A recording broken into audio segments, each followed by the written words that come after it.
What is up guys, Morton here from SteamFirst.com with a review for Kill the Bad Guy, a strategy puzzle game developed by Xkey and released May 28, 2014 on Steam for $15.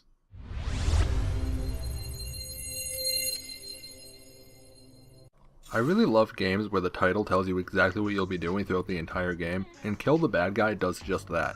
There are over 60 levels and the objective of each one is to kill the bad guy in any way you can. Some levels you'll be running them over in cars, others you'll electrocute them or even drop a piano directly on top of them. But the levels themselves can be very challenging.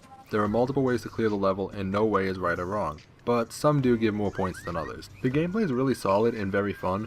Each level has the bad guy walking around in a set path, and then you need to manipulate any objects you can in order to set up a trap to kill him. Every level has a lot of objects you can interact with, from cars you can accelerate forward, to trees you can knock down to set up different paths, to rope you can use to set up weapons.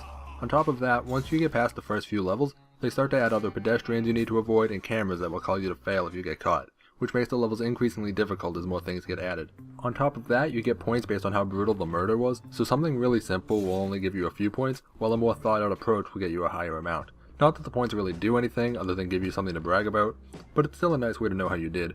Also for points, each stage has a passport hidden somewhere for you to pick up, usually inside of buildings or hidden under things you can move, and once you kill the bad guy, he'll drop a tooth you can pick up quickly for more points as well. Another way to get extra points is to complete the secondary objective.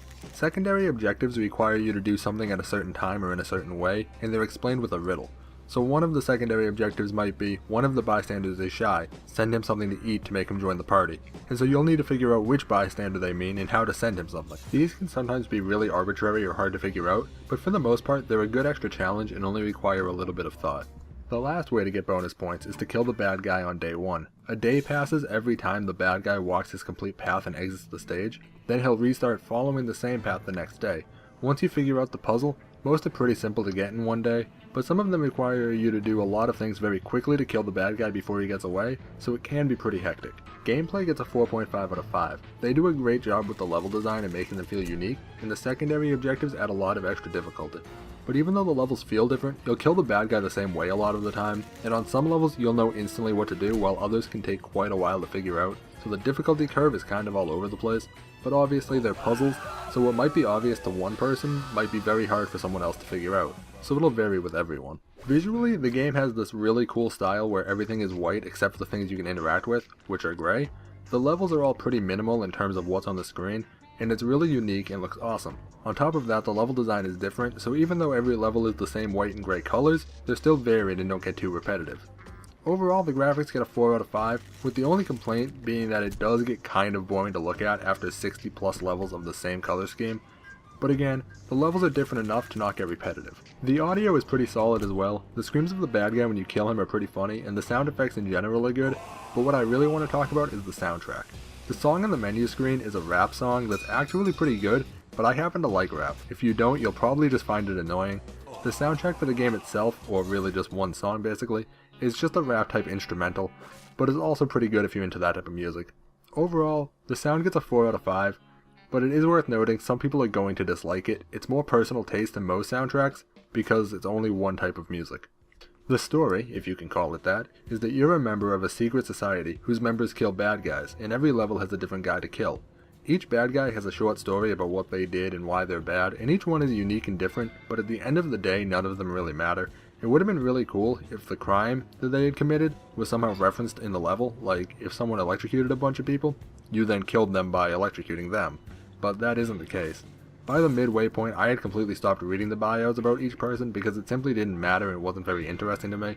The story gets a 3 out of 5 though. This game didn't really need a story to begin with, so it is very nice that they added a little background for each of the levels. As for replayability, there's quite a bit. The secondary objectives on most of the levels will take a fair bit of practice, or trial and error to get figured out, and the point system gives you a reason to try and improve your technique on every level.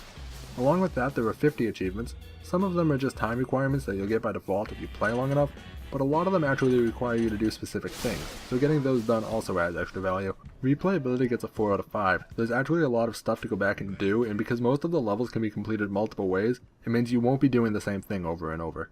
Overall, Kill the Bad Guy is a pretty fun puzzle game, where most of the levels can be solved multiple ways. However, there are some limits to what you can do, so you won't be able to do everything you can think of. But still, visually the game looks great, the gameplay is solid, The puzzles get hard after the first 15 or so, and there can be some pretty funny moments. Kill the Bad Guy gets a 4 out of 5. If you're looking for a strategic puzzle game, it's definitely worth looking into. It is $15, but it will definitely last you a number of hours even if you only play through it once without trying to get a lot of points. There's a demo available for free on Steam, so there's really no reason not to check it out.